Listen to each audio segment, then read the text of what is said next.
নমস্কাৰ চুমকি ব্লগত আপোনালোকক সকলোকে স্বাগত জনাইছো। তো মই আজি আৰু এটা ৰেচিপি লৈ আহিছো, নিৰামিষ বনাম আজি। তো আজি মই বনাম পাপৰৰ ঝোল। তো আপোনালোকে সম্পূৰ্ণ ভিডিওটো চাই থাকক। পাপৰখিনি ভাজা কেনে মই তেল বহাই দিছো। মই এটা পাপৰ 4 টুকুৰা কৰি লৈছো। পাপৰখিনি ভাজি লম আগে।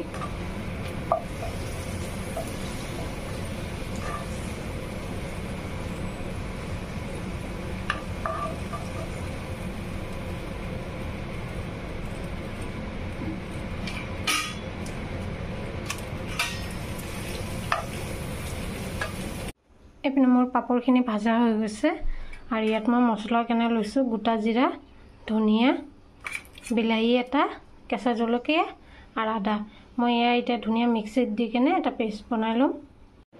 এপিনে মোৰ মছলাটো ৰেডি হৈ গৈছে। ইয়াৰ ওপৰত হালধি দি দিম।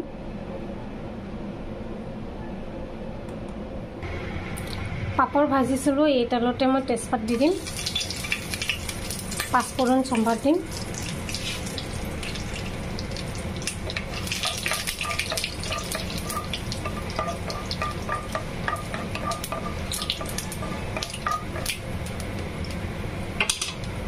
মছলাটো কৰি থৈ দিছিলো এয়া দি দিম।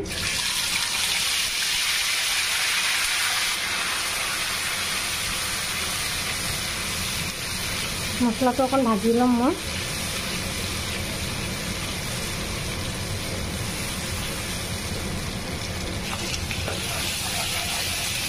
এইপিনে মোৰ মছলাটো ভাজা হৈ গৈছে।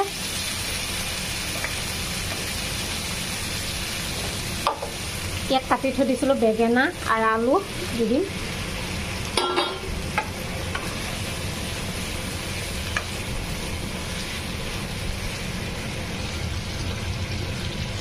নিমখ দি দিম মই।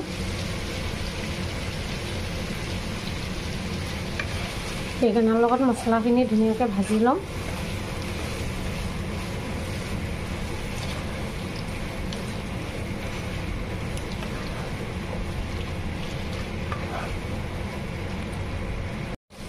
মছলাৰ লগত বেঙেনাখিনি ধুনীয়াকৈ ভাজা হৈ গৈছে। পানী দি দিম।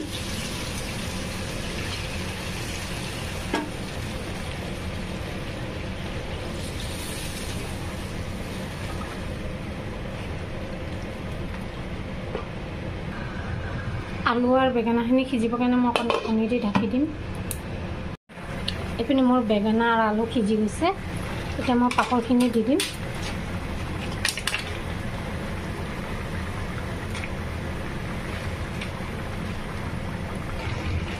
পাপৰখিনি দিয়াৰ পিছত মই গেছটো অফ কৰি দিম। কৰি মই 1 চামুচ ঘি দি দিম। নিৰামিষ খোৱাত অকণমান ঘি হ'লে ভাল লাগে খাই।